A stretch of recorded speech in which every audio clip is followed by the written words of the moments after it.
Hello, everyone, and thank you for joining us for another installment of MediaPost webinar series. I'm Mike Winkleman, Content Director for Bespoke by MediaPost, and we have a great presentation for you all today put together by our friends at Mountain. MediaPost webinars bring together the media, marketing, and advertising community to learn more about the methodologies and technologies that make effective business possible across a variety of categories, brought to you by the industry's top solutions providers, marketers, and practitioners. Leading today's webinar will be Jeremy Bunya, Product Marketing Manager of QuickFrame by Mountain, and Lexi Tierney, Vice President of Customer Success for QuickFrame by Mountain. Today's webinar has the intriguing title of Creative Power, the Human Secrets to CTV Ads that Convert. As Jeremy and Lexi will explain, while AI clearly has great potential, especially in an era where video has become easier than ever, it's not a replacement for your creative team. As they'll tell you, letting AI take the reins completely will leave you with low impact creative that will ultimately lack innovation. The key to getting the most out of AI, they'll demonstrate, is using it as a tool to elevate rather than replace. And they'll help you throughout the webinar identify tools that can do just that, supplementing rather than taking the place of a human-led creative strategy. Before we get started, just a reminder, after the presentation, we'll have a few minutes for a Q&A session. You can submit your questions at any time during the presentation in the question box that you'll find on the GoToWebinar interface on your screen. With that, let's turn the presentation over to Jeremy. Jeremy, take it away. Great, thank you. Before we get started, we actually would like to do a poll. So you should see a poll pop up.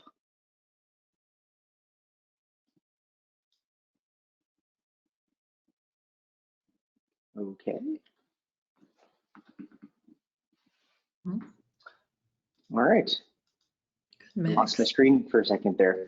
So we did ask how many of you have used AI, and 47% yes, 53% no. We had decided earlier if it was over 50% that we were just going to end the webinar and then you guys can go home.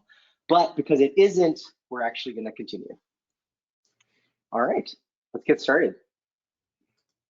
So this is myself and Lexi joining.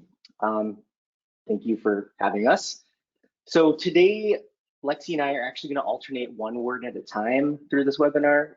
No, we're actually going to talk about how AI can supplement a human-led creative strategy, where to start your creative development, and the QuickFrame rubric for successful video. And we're actually lucky because we're going to get to look through a case study on a brand that is doing it right.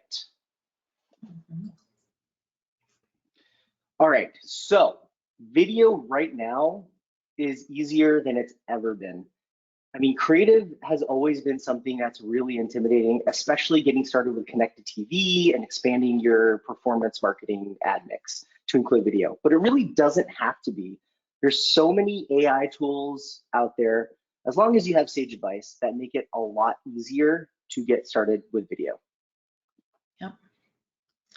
So true, Jeremy. And to really emphasize just the power of AI, Jeremy is actually our AI assistant, so very lifelike. Yeah, very lifelike these days.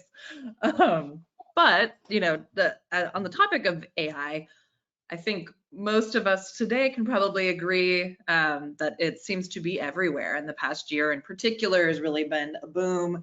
You see more and more tools coming out, and the range of capabilities is pretty impressive. Sometimes scary, to be honest, but really incredible. And I think a lot of them are really fantastic tools that we've seen, and even in our day-to-day that Jeremy and I have maybe kind of played around with. And there's so much potential there. We'll get into some of those specifically, but it's safe to say that many people are still a bit maybe nervous, excited about AI and what to do with it. As evidenced by the poll, a good number of you have already been testing maybe some AI tools within your own creative development or other content needs. And I think that's fantastic to see, because we of course don't want to be afraid of new technology. There's so much power in it. But there's still, you know, some hesitancy maybe for brands, especially when it comes to, I think, how to use it not only effectively, but what's the kind of direction of the industry going to go with AI governance, right? So there's a lot to unpack, but I think no matter what, there's a ton of opportunity, particularly in generative AI, that can help the process and help people test and improve without losing that human touch. And so that's some of what we're going to really focus on today. Yes, and you have to elevate with AI. I mean, AI is really in its early days right now. I mean, as Lexi just said, it's going to be interesting to see what the governance looks like. But there's so many tools out there. It's really hard to keep up. But you should actually be leveraging it as a means to kind of streamline your role and optimize your ongoing efforts, especially for your business. And examples like OpenAI's Sora recently was announced, and it shows like the sheer power of AI making significant advancements so quickly.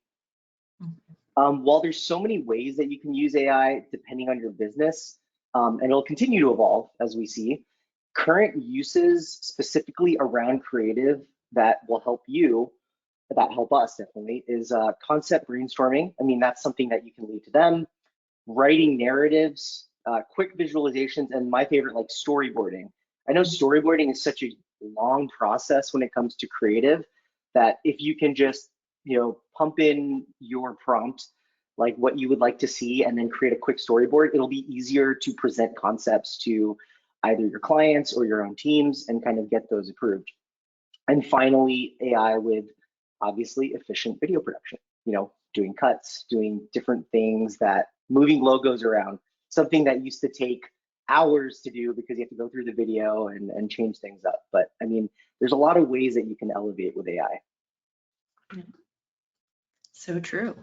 So some of those, as Jeremy mentioned, have to do with really, I think, streamlining the process. And we're fortunate enough on the QuickFrame side, for those of you that don't know, to have a really talented and robust network of video makers and production teams. And so we're able to really tap into their skill set, but additionally, many of them, as well as some of the things that we may offer, may incorporate some element of AI just to help with some of the process, as Jeremy said, whether that's from some initial ideation or whether that's all the way to kind of some full editing. There's a lot of opportunity to test different tools, whether it's for things like music or voiceover, or even more all-in-one solutions that can take an existing asset and really, I guess, polish it up,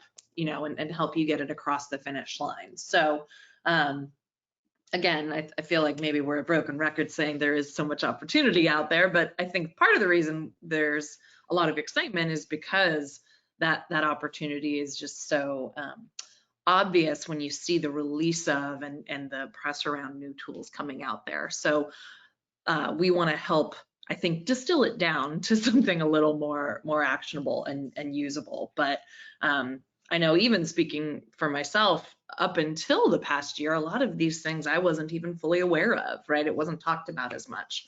And now we're seeing more tools, like Well Said or SoundRaw coming to the forefront, or even Mountain's own Viva solution that has been in development. So I think what we're seeing is that there's a lot of, I think, value in these tools, again, helping getting assets across the finish line.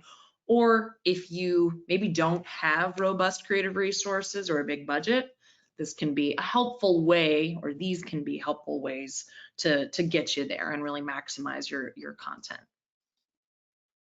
That said, Jeremy. Yes. You can't rely on AI because AI does not a creative team make. So before you let them do everything and do your whole job and you sit back and have a drink and just relax, it shouldn't really replace you or your creative team. I mean, it's a helpful tool just like any other tool, but it really needs a human touch to do its best. I mean, if any of you have used ChatGPT before, you know that you can type in a simple prompt, it'll come up with an answer. But if you really want it to be effective, you have to, set the tone, set expectations, and really kind of give your input to make sure that it really aligns with what you want. So letting AI take the reins will really stick you with low impact creative and ultimately lack innovation, especially because it's based off of anything that AI can find across the internet, across the web. So it's learning from everything that already exists. I mean, there's nothing new coming from it. It's not coming up with new innovation. If any of you saw that pizza AI ad that came out sometime last year, I mean, it was insane. It was crazy. It was like aliens from another planet were trying to create a pizza ad for humans to think that, you know, they're real. So that's just a really poor example of AI taking the reins and just being like, create a pizza ad. Instead, really use it as a tool to kind of alleviate your stressors, reallocate tight budgets, stave off creative blocks, maybe move quicker. Maybe something like creating a concept that typically took a week, you could do it in a day. You know, you have a little bit of an idea and let it kind of take the reins from there. And really the best way is figuring out how AI tools fit into your workflow, like exactly which spots and which pieces can you leverage it to be the most effective and use yourself to be the most effective in that workflow. Mm-hmm. Great point. I think to kind of follow up that point, these are not decisions or even like tests that you need to do on your own. So bit of a shameless plug, as you'll see with our lovely fellow holding the QuickFrame logo here. But I think the key right now is to find that kind of harmonious balance between tech and human creativity. And I think that's the direction that many of us and probably most of us want to go and want to see for AI, which is, again, not a replacement for the brilliance that humans bring to the table, especially when it comes to finding the tone and the subtle things that really hit the mark from a creative standpoint. AI's just not there yet, right? And that storytelling isn't quite there yet. There's incredible tools, but you need that human touch and guidance to really align it. And so that's something that we hope to bring to the table. And again, plugging the network of the wildly talented makers that we have, they can help identify, you know, which tools are actually a value add right now and can be incorporated into the creative workflow. Many of them, again, using them today, but also sussing out which of those might be more likely to land you the pizza commercial that Jeremy mentioned, or something that's not up to a brand's high standards as far as putting their actual stamp on it out in the wild, right? So instead of trying to figure out all of this yourself or navigate it yourself, you know, definitely lean on resources and experts in this space to help guide that and identify ways to successfully blend AI and tech with that human touch. So just noting that again, so that we don't get too lost in the hundreds and hundreds of tools that seem to be announced every other week at this point. Many of which are still in their infancy. Others are like Sora, you know, very impressive, but having that human element and the experts really guide the production process can be incredibly valuable. So where do we start, Jeremy? Well, what we recommend to our clients looking to get started with video are really getting back to a lot of the basics. You know, you need to think about your audience. Who are you trying to reach? And what problem for them are you trying to solve? You know, are you trying to solve you know, like a business case, or is it, you know, for a consumer, like maybe they need new toothpaste or something because the other one burns too much. I don't know. Also, you need to look at what kind of emotion that you can evoke based on the problems you're trying to solve. So let's say you're like a camera company and you want to sell security cameras to these people. They need a problem. So you know, fear is one of those things that you can go after, the emotion that you can evoke to kind of get them to buy cameras. I mean, that's just something I've heard from security. And also, how are you trying to reach this person?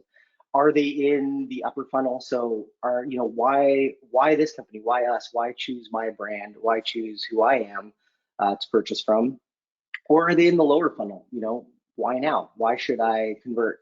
Like, why should I buy your product versus not? So that's where we usually get started. But moving on to, look at that smooth transition. Who's out there? So if you're not sure who your audience is exactly, what we like to do with creative is we like to test creative. We like to think of it as sort of a funnel on its own for testing creative, to start with very broad concepts, broad ads, and broad messages. And as you see performance across those different messages, you can kind of optimize and see what works and where your audience actually is. So you can use creative as a feeler to find out exactly where your audience is and where they will be. And this kind of can really inform your future creative iterations. You know, it tells you more about who it's resonating with, how you can test more in the future, and really like just get so honed in that you're not spending too much money targeting everyone in a big blanket, but you're really focusing on the people that actually convert. Yeah, great point. I think to that end, Jeremy, what you mentioned on kind of, again, first identifying who you're talking to and what might actually land with them, because it's just a person on the other side of the screen, right? But if you're not sure, then agree that there's a ton of opportunity to really start at a higher level and then whittle it down based on performance. So to that end, you know, sometimes we maybe get lost in identifying how should I measure whether my creative is doing that. Is it hitting the mark? Is it really accomplishing what I want it to or what we want it to? So we wanted to highlight even what we'll do on our end on the QuickFrame side to help guide whether it's a maker, whether it's our end customer, on what really helps make excellent creative for CTV. So we're showing you the behind the scenes look here, and granted, it may not seem groundbreaking, but it's really important to, again, get back to those basics and make sure that we're hitting on best practices and that we're aligning the creative development towards the goal of the business or the goal of the brand. So as far as the specifics, few of the things we look for. One, that hook. Do you have that upfront kind of attention-getting moment? As we all know, our attention spans these days are very limited. There's a squirrel everywhere, it seems. And so being able to actually land the attention of the user, the person that's watching TV, is going to happen within the first few seconds normally of the ad. And so you want to start with something that's at least going to kind of hook them in and get them engaged, enough to pay attention throughout the remainder of the spot. So that's, of course, key. Then we're talking about even some of the basics to help drive more of a direct response moment. Are you guiding that user where you want to take them to? Do you show your logo? Do you show the URL of your website? Are you helping call out the call to action that you want them to take, right? Are you using both audio and visual elements to tell your story and help guide that user on their journey to engage with your brand? Those are a few of the key things we'll look at. Are you telling the why? As Jeremy noted, whether that's upper funnel and you're telling more of the why of your brand as a whole, your product or your service, or if we're lower funnel, are we really digging into why now? What is the opportunity for that customer, whether it's a promo, whether you're making a loyalty play and they have something that's kind of limited just for them, you name it, really hammer home what that value prop is for you. Clear call to action, I mentioned before. The next one is surprising. A lot of people forget this part, especially when they're so used to operating maybe in the social space, but for CTV in particular, you have to have sound, you have to have music and voiceover. It really makes a huge difference in the actual performance of your ads, because again, we're talking about that big screen experience. But also nobody watches streaming TV on mute. So on mute. No, they do not. And so generally that's going to be something that, again, might be missed, but you absolutely want to have that in your ads. And then again, kind of blending that with some text, whether that's a CTA or whether that's part of the storytelling. So this is how we're checking our work, and encourage you to do the same to really, again, get the best impact out of any of the spots that you're creating. And so who's doing that well? We wanted to highlight one of our brands that really has seen, I think, a lot of success and is tapping into, as an organization, the real power of CTV creative and testing and iterating to drive optimal performance. They're also a personal favorite of mine. So National University, really great customer, great partner. And again, as mentioned, they've seen a lot of success in their own creative development, both from a very strong in-house team, but also in tapping into Mountain's creative as a service model and subscription model. And so ultimately, they are really benefiting from that combo of media and creative production and seeing value without having to even pay for the creative upfront. So it's a really, really unique offering. You can always ask your Mountain team about that if you have questions. But they have tapped into really what you can do when you are dialing your creative development into your specific audience and campaign goals. So a big focus for them has been on creating and testing different types of CTV ads, different styles and formats to see what's ultimately going to move the needle from an actual conversion standpoint and a performance standpoint. And so been very happy to see that as they've really gone through this program and invested in creative and strong creative, their campaigns have really thrived on the Mountain CTV platform. So when you're looking at conversion rates, I won't belabor the point, but as you can see on the screen, major improvement there, both from a conversion rate standpoint, from actually acquiring new customers or people coming in to learn more about the university or even apply. They've really seen, I think, the proof in the pudding of having a good, robust creative strategy and not resting on their laurels with only one piece of creative. So really exciting to see, and we always love to see a partner see success and take those creative best practices and really put it into action to drive results. So always a good, happy, positive story to end with and show that this does work. It really can make a difference for you. And so where do we end? Just to kind of to recap some of what we've talked about today. Both Jeremy and I are very aware and know that sometimes it seems daunting or intimidating to create ads for television and CTV, but it doesn't have to be. So hopefully, if nothing else today, you've seen that there are some interesting and new ways to support your own creative development and make effective assets for CTV, both through human-led solutions and support, but also with the integration of new tools and AI opportunities, and the possibility for actually supplementing your human-led strategy with some pretty neat tools and opportunities there.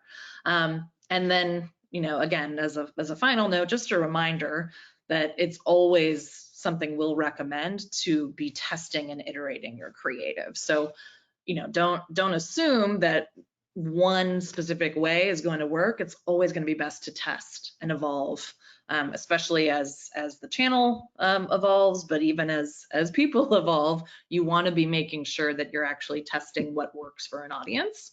And we want to help you be a little more nimble in how you get assets to test. So hopefully that came through today, and you have some good actionable takeaways there. So with that brings us to the end, and I think we can dive into some questions. Absolutely. So Jeremy and Lexi, thanks. That was great. We have time for a few questions from the audience.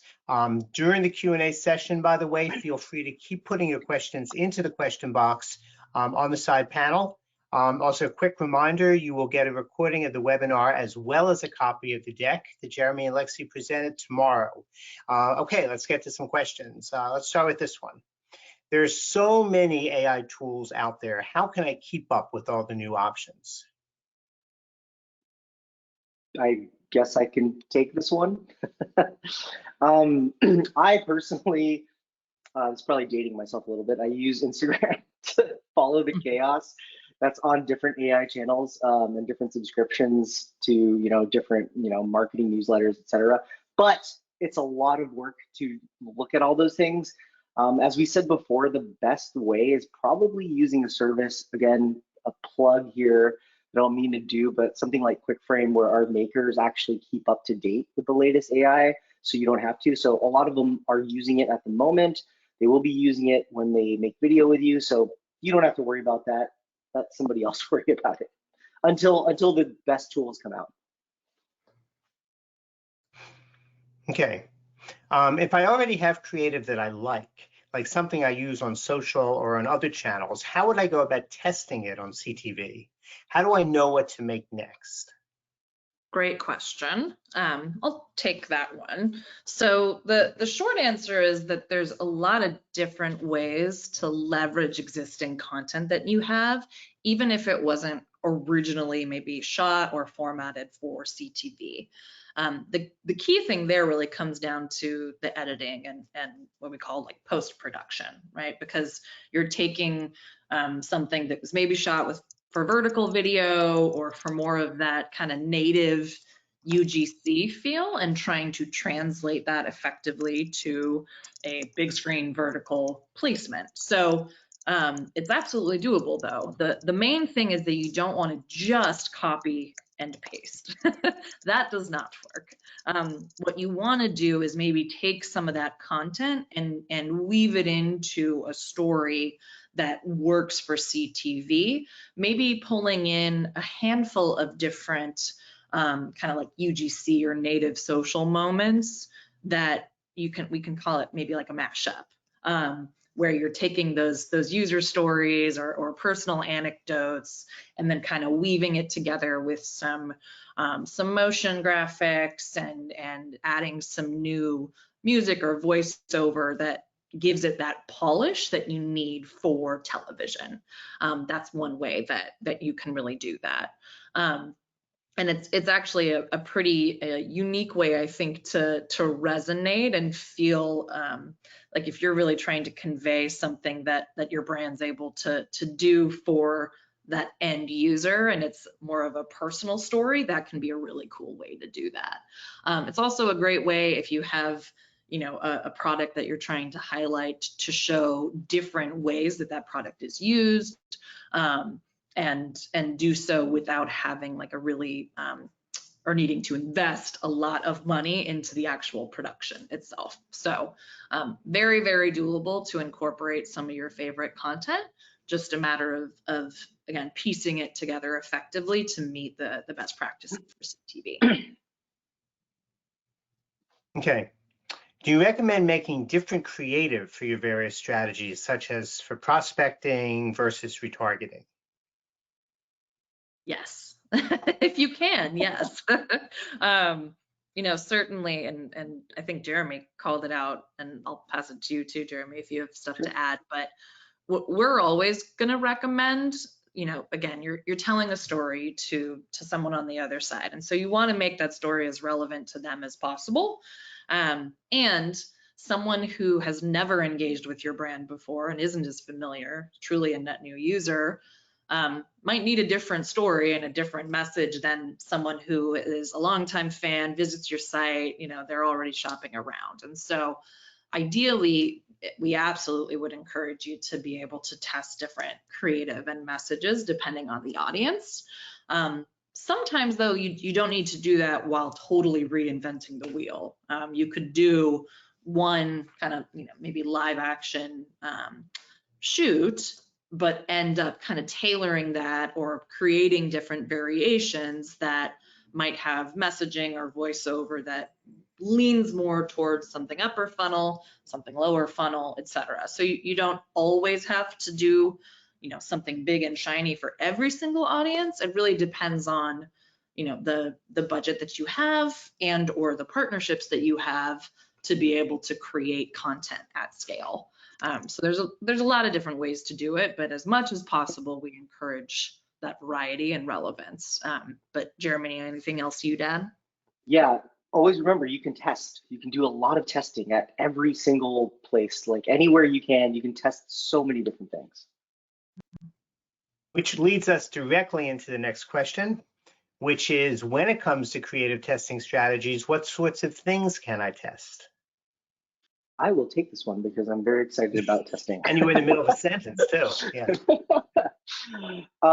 Before you test though, as we had said earlier, with our QuickFrame rubric, you really want to start with the best practices for your platform, not just CTV, but on social, whatever you're using it at, you need to make sure you're starting with that. So whether that's logo usage, URLs, CTAs, end cards, just depending. But again, just repeating what we said earlier, when you're testing, what we really like to do is think of it as a funnel. So you start testing broad concepts and variables, then you apply the learnings as you go down, and finally you kind of, you repeat for granularity. And the types of things you can test is really almost infinite. So depending on where your audience is. So to the previous question, when we were talking about using different creative for different strategies, one of those things being, prospecting. So what can you test in prospecting?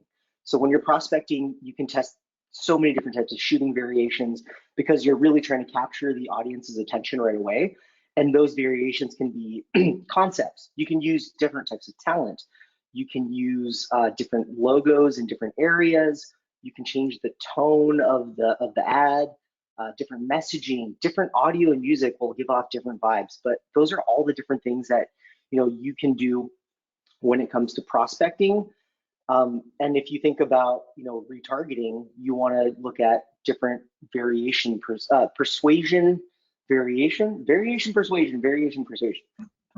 and think about like CTAs or end cards. Instead of saying learn more, maybe try buy now. You can try different hooks. You can also, again, try different messaging. You can show different products because maybe the first time they saw the ad, they didn't like what you were showing. And also you can offer incentives. And finally, if you have customers that are kind of in the loyalty part of your funnel, then you can look at testing different loyalty messaging. You can test rewards and also showcase new products. And these are all a couple different things you can test. As you can tell, it was an extremely long list of different things you can test. And again, you can test pretty much anything. I mean, you can test props, whatever it is, but it's important to know that depending on where you are with your video creative, you should be testing certain things. Yeah, great point. I don't know if you have anything to add, Lexi. I know that was such a long-winded answer because it's exciting. No.